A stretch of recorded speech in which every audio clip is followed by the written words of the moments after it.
Pune, India का सबसे happening शहर, 1976 से 1977 तक एक खौफ में जिया था। जो शहर भारत के सबसे सेफ शहरों में माना जाता था, शाम 6 बजे के बाद उसकी सड़कों पे एकदम सन्नाटा छा जाता था। ना कोई दुकानें खुली हुई दिखती थी, ना कोई इंसान। माँ बाप अपने बच्चों को 6 बजे के बाद घर से बाहर तक नहीं निकलने देते थे। आखिर क्या हुआ था उन 14 महीनों में कि पूरा पुणे ऐसे खौफ में जी रहा था? Let's dive into the case of Joshi Abhyankar serial murders.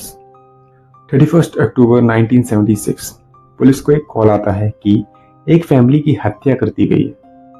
Police वहां पहुंचती है तो क्राइम सीन को देख के शॉक हो जाती है, क्योंकि एक पूरी फैमिली का मर्डर हुआ था। सबको नायलॉन की ब्लू रस्सी से गला घोंटकर मारा दिया था। मरने वाले थे अच्युत जोशी, उनकी पत्नी उषा जोशी और उनका बेटा आनंद जोशी। यहाँ क्राइम सीन पे कुछ ठीक नहीं लग रहा था, क्योंकि तीनों बॉडी में से जो आनंद जोशी की बॉडी थी उसमें कोई कपड़ा नहीं था। तो पुलिस को इस चीज में समझने में कुछ दिक्कत हो रही थी कि हत्यारों का उसके ही कपड़े उतारने का मोटिव क्या था। घर का हाल देख के ये कंफर्म हो चुका था कि मर्डर्स लूटपाट के लिए ही किए गए हैं। जो क्राइम सीन था उस पे कुछ अजीब सी स्मेल भी आ रही थी। यह भी इन्वेस्टिगेशन में शामिल हुई। ये केस धीरे धीरे रोल ऑन हो रहा था। तभी 22 नवंबर 1976 को यशोमती बफना नाम की एक लेडी पुलिस स्टेशन अपनी चोरी के अटेम्प्ट की रिपोर्ट लिखाने आती है।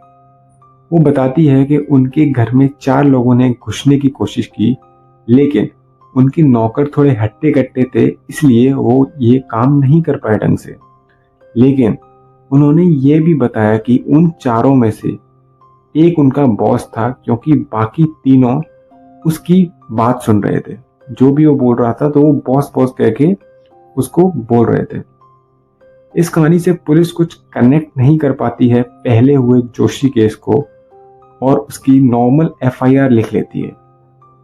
1 दिसंबर 1976 एक और बड़ा केस सामने आता है। यहाँ स्मृति बंगलों में रह रहे अभ्यंकर फैमिली का मर्डर हो जाता है। इस बार पूरे 5 लोगों को मारा जाता है।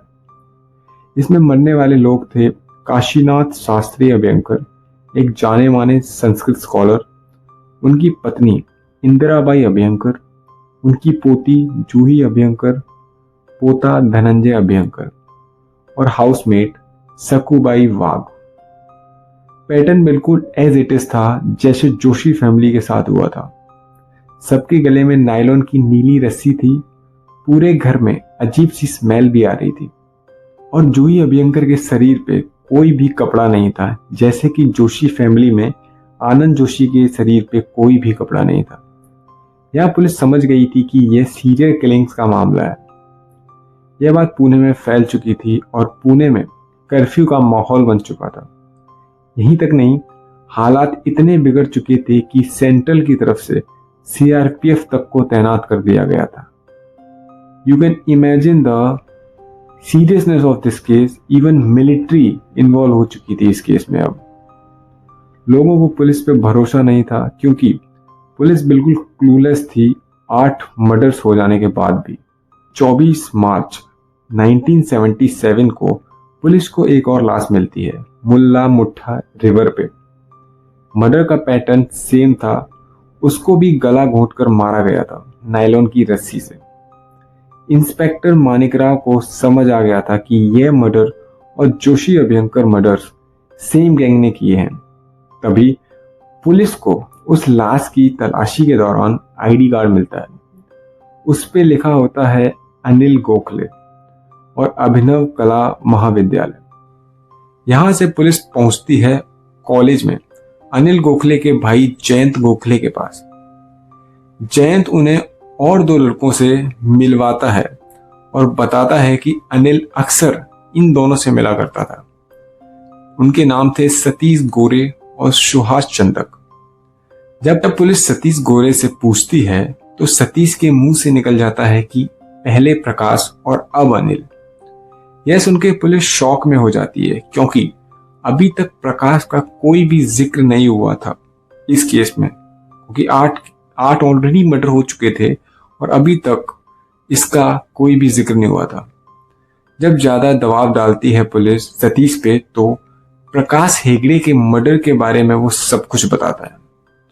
और तब आखिरकार पुलिस के सामने आते हैं वो 4 दरिंदों के नाम जिन्होंने पूरे पुणे शहर को परेशान कर दिया था। उनके नाम होते हैं राजेंद्र झाकल, दिलीप सुतार, शांताराम जगताप, मुनव्वर शाह। सुभाष चंदक ने भी एक बयान दिया जिसमें उसने बताया कि वही प्रकाश हेगड़े को लेके गया था राजेंद्र झाकल के पास 16 जनवरी 1976 को, और वहां उन लोगों ने प्रकाश हेगड़े को एक लेटर लिखने को बोला और अपने पिता से 1 लाख रुपए की मांग की थी।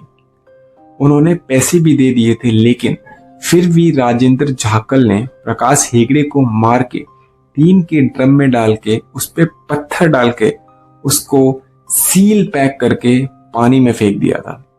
इस बयान से पुलिस ने प्रकाश की बॉडी भी बरामद कर ली थी।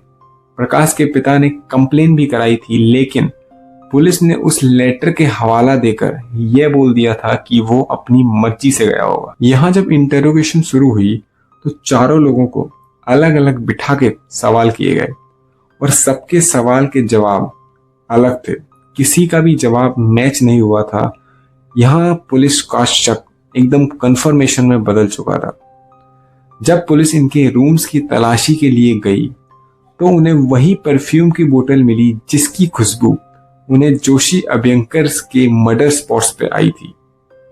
30 मार्च 1977 को उन चारों को अरेस्ट कर लिया जाता है। इन्वेस्टिगेशन के दौरान पुलिस ने पूछा कि उन फैमिली मर्डर्स में एक इंसान के कपड़े ही क्यों उतरवाते थे तुम लोग? तो उन्होंने बताया कि जो लास्ट बचता था उसके कपड़े उतरवाते थे क्योंकि वो मदद के लिए बाहर ना भाग पाए और जहां भी पैसे जेवरात वगैरह रखे हैं उसकी लोकेशन बता सके। परफ्यूम का यूज वो पुलिस डॉग से बचने के लिए किया करते थे। 15 मई 1978 में ट्रायल शुरू हुआ। कोर्ट में चारों को डेथ सेंटेंस सुना दी। 6 अप्रैल 1979 को बॉम्बे हाई कोर्ट में डेथ सेंटेंस को अपहेल्ड कर दिया जाता है, लेकिन 17 नवंबर 1980 को सुप्रीम कोर्ट ने उनकी अपील खारिज कर दी और 27 नवंबर 1983 को उन चारों को येरवाड़ा जेल में फांसी पे लटका दिया गया। 4 कॉलेज स्टूडेंट्स ने पूरे पुणे की 14 महीने की रंगत बदल दी थी। जहां लोग घर खुले रख के सोते थे वहां अब ताले लगने लगे थे, सिर्फ और सिर्फ 4 मिडिल क्लास बच्चों की वजह से। तो ये कहानी यहीं खत्म होती है। If you really like this video और आपको एक्सप्लेनेशन 1% भी अच्छा लगा हो तो प्लीज अपना प्यार जरूर दिखाना। बाकी फिर मिलेंगे और एक ऐसी ही वीडियो के साथ। जय हिंद, जय भारत।